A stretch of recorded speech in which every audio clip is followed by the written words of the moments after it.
The lips are complex, highly specialized structure which are the most mobile elements of the lower third of the face, which cannot be replicated by any other tissue. Hence, it is imperative, whether possible, to replace lip defect with the lip tissue.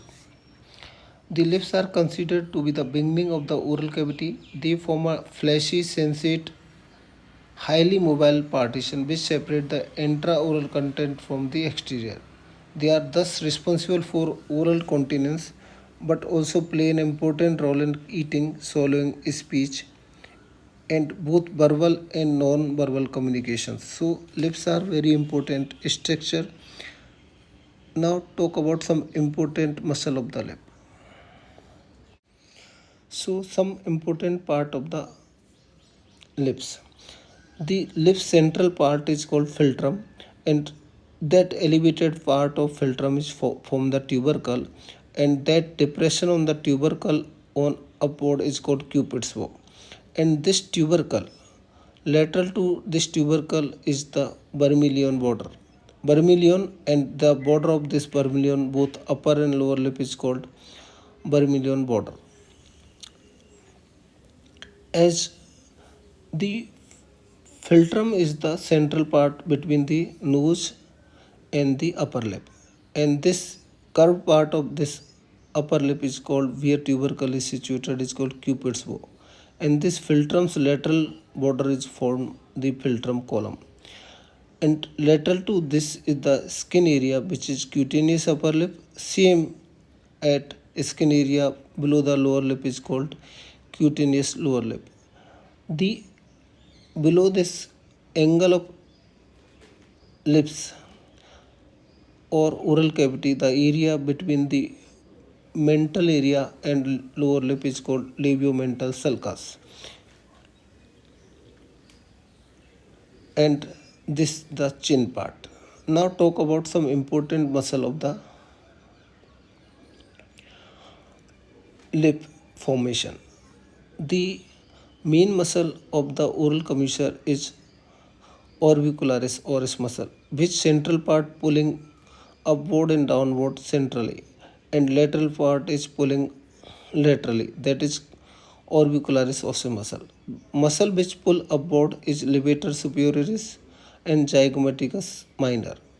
Same muscle which mean insert at the angle of mouth, that is zygomaticus major. Lateral muscle which pulls lips laterally are risorius and buccinator, and muscle which pulls down the lips are depressor anguli oris and depressor labii inferioris. So these are the important muscle of the lower lip, and you can see this is the chin. The perioral musculature can be divided into three groups. Group first muscle attached to the modulus, which is tendinous thickening at each oral commissure. Group second muscles insert into the upper lip, and group third muscle insert into lower lip. Group first muscle include the orbicularis oris, buccinator, levator anguli oris, depressor anguli oris, zygomaticus major, and risorius. Group second muscles include levator labii superioris, levator labii superioris echinacea, and zygomaticus minor. Group third muscle are depressor labii inferioris, mentalis, and platysma. The paired orbicularis muscle are the sphincter muscle of the lips and are essential for oral competence. They also evade the protrude the lip as pouting and kissing. They originate at the modulus just lateral to the oral commissure. The two muscles insert into the midline raphe in the lower lip, but in the upper lip they cross the midline to insert into the contralateral philtrum column. The orbicularis muscles are innervated by buccal branch of the facial nerve. The second most important lip muscles are the paired mentalis muscle, which are the primary elevator of lower lips. They maintain the lower lip in the correct position at rest and help maintain oral compensate by pushing lower lip against the upper lip. The mentalis muscle are larger trapezoid muscle that attach superiorly to mandible just below the attached gingiva and inferiorly chin, below the labiomental sulcus. Each muscle is innervated by corresponding marginal mandibular branch of the facial nerve.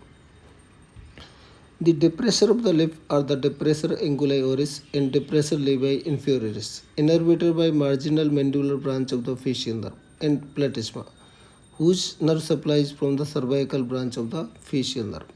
The elevator of upper lip include levator labii superioris, zygomaticus major and minor, and levator anguli oris, which lift the central upper lip, lateral upper lip, and commissure respectively. These muscles are innervated by zygomatical and buccal branch of the facial nerve. The sensory supply is mainly by the infraorbital and mental nerve, and infraorbital nerve is branch of maxillary division of trigeminal nerve through the infraorbital foramen, which provides sensation to nasal sides, iliac and upper lip. And mental nerve is a branch of the mandibular division of trigeminal nerve, which supply the lower lip area. And this mental nerve exists between the first and second premolar teeth. So this is the main muscular component of the lips and function of the lip.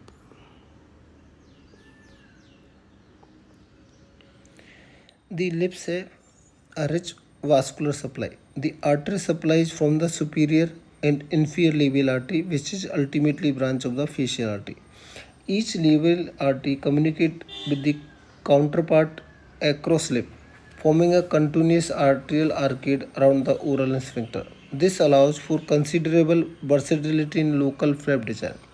The arteries lie at the wet-dry border just deep to the orbicularis muscles and send numerous perforators through the orbicularis muscle to the overlying skin. The blood supply to the labial skin is so rich that local flap can survive even when they do not include labial artery.